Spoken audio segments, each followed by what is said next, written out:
ஸ்ரீமதே ராமானுஜாய நமக. இன்னைக்கு திருப்பாவை 14ஆம் பாசுரம். உங்கள் புழக்கடை தோட்டத்து வாவியுள் செங்கல் நீர் வாய் நெகிழ்ந்தாம்பல் வாய் கோம்பின கான் செங்கல் பொடிக்கூரை வெண்பல் தவத்தவர் தங்கள் திருக்கோயில் சங்கிடுவான் போதந்தார் எங்களை முன்னம் எழுப்புவான் வாய் பேசும் நங்காய் எழுந்திராய் நாணாதாய் நாவுடையாய் சங்கொடு சக்கரமேந்தும் தடக்கையன் பங்கைய கண்ணானை பாடேலோர் எம்பாவாய். அழகா தோழிகளை எழுப்பிக் கொண்டு வரும் ஆண்டாள் இப்போ என்ன சொல்கிறாள் என்றால், காலை பொழுது வந்துவிட்டது. அந்த புழக்கடையில் இருக்கக்கூடிய குளத்தில் செங்கல் நீர் ஆகிய தாமரை மலர்ந்து விட்டது. கோயிலில் சங்கை ஊதக்கூடிய சங்கிடுவான் அவரும் சென்று கொண்டிருக்கிறார். எங்களை முன்னாடி எழுப்புவேன்னு வாய் பேசுகிற பொண்ணே, இன்னும் நீ தூங்கிட்டே இருக்கியே, உனக்கு நாணம் இல்லையா? நல்லா பேச மட்டும்தான் தெரியுமா?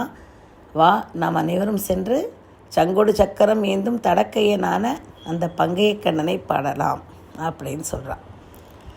இதில் சொல்லப்பட்டிருக்கிற விஷயம் பெருமான் கையில் சங்கும் சக்கரமும் ஏந்தி கொண்டிருக்கிறார் அல்லவா, அதை பற்றி தான் நம்ம இப்போ பார்க்க போகிறோம். பகவான் சங்கோடு சக்கரம் ஏந்தி கொண்டிருப்பதை முதல்ல பார்த்தோம்னா அர்ஜுன விஷாத யோகத்தில் பகவான் சங்கு மட்டும்தான் கையில் வைத்து கொண்டிருக்கிறார். ஏன்னா பகவத்கீதை நடக்கும் அந்த மகாபாரத போரில் பகவான் எந்த ஒரு ஆயுதத்தையும் பிரயோகிக்க மாட்டேன் அப்படின்னு சொல்லியிருக்கார். அதனால் சக்கராயுதம் அவர் கையில், அந்த ரத்த சாரத்தியம் பண்ணும்பொழுது சக்கராயுதம் கிடையாது, சங்கு தான் கையில் இருக்கும். அந்த சங்கை ஊதி தான் போரை துவக்குவார்கள்.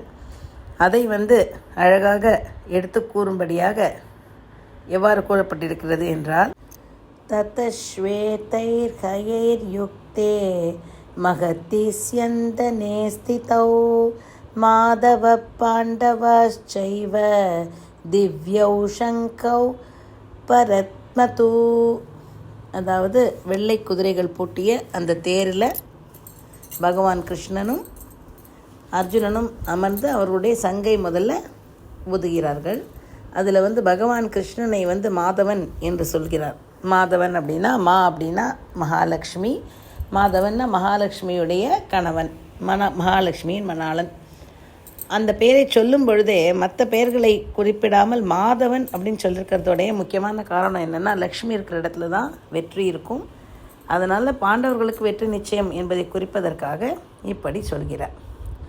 அடுத்தபடியாக அடுத்த ஸ்லோகத்திலேயே அவரவர்கள் அந்த சங்கு ஊதுவதை பற்றி சொல்லும் பொழுது, பாஞ்சஜன்யம் ஹிருஷிகேஷோ தேவதத்தம் தனஞ்சய பௌண்ட்ரம் தத்மௌ மகாசங்கம் பீமகர்மா விருகோதர.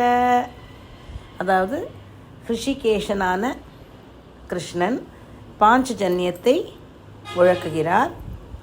தனஞ்சயன் தேவதத்தம் என்ற தன்னுடைய சங்கை ஊதுகிறான். பீமன் பௌண்ட்ரம் எனப்படும் சங்கை ஊதுகிறான். இவ்வளவு அழகாக இதை பற்றி சொல்லியிருக்கிறார்கள். இப்போ என்னென்னா, நம்ம பார்த்தோம்னா இந்த அழகாக சங்கு பற்றி வந்திருக்கு இல்லையா, சக்கராயுதம் தான் பகவான் எடுக்கவே இல்லையே. சக்கராயுதத்தை பற்றி எங்கே வருகிறதுன்னா, பகவான் விஸ்வரூப தரிசனம் கொடுக்குறார் இல்லையா, அப்போது 4 திருக்கைகளோட சங்கு சக்கர கதா பத்மத்தோட முதல்ல காட்சி கொடுத்து, பிறகு அனந்த கோடி தேவர்களும் பிரம்மாண்டமும் தனக்குள்ளே அடங்கும்படியான விஸ்வரூப தரிசனத்தை கொடுக்கிறார். அதை முதல்ல சஞ்சயன் சொல்லும் பொழுது, அநேக வக்ர நயனம் அநேகாத்புத தர்ஷனம் அநேக திவ்யாபரணம் திவ்யானேகோதயத்யுதம் திவ்யமால்யாம்பராதரம் திவ்யகந்தானுலேபனம் சர்வாச்சரியமயம் தேவம் அனந்தம் விஸ்வதோமுகம் அப்படின்னு சொல்கிறார். எக்கச்சக்கமான கண்கள், முகங்கள், ரொம்ப அற்புதமான தரிசனமான இந்த விஸ்வரூப தரிசனத்தை சஞ்சயன் விளக்கும் பொழுது, அநேக திவ்யாபரணங்களை அணிந்திருக்கிறார், நிறைய ஆயுதங்களை வைத்து கொண்டிருக்கிறார், சுகந்தமான மாலைகளை அணிந்து கொண்டிருக்கிறார், மிகவும் வாசனை தரக்கூடிய விஷயங்களை பூசிக்கொண்டிருக்கிறார். ரொம்பவும் ஆச்சரியமான ஒரு உருவம் இது அப்படின்னு சொல்கிறார். அதோடு மட்டும் இல்லை, அதை பற்றி சொல்லும் பொழுது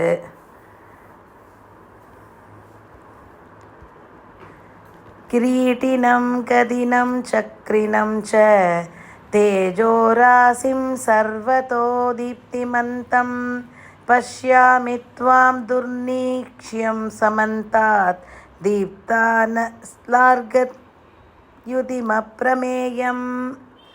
அதாவது பகவான் கிரீடம் தரித்து கொண்டிருக்கிறார், கதை வைத்து கொண்டிருக்கிறார், சக்கரம் வைத்து கொண்டிருக்கிறார், மிகவும் தேஜோமயமாக காட்சி கொடுக்கிறார்.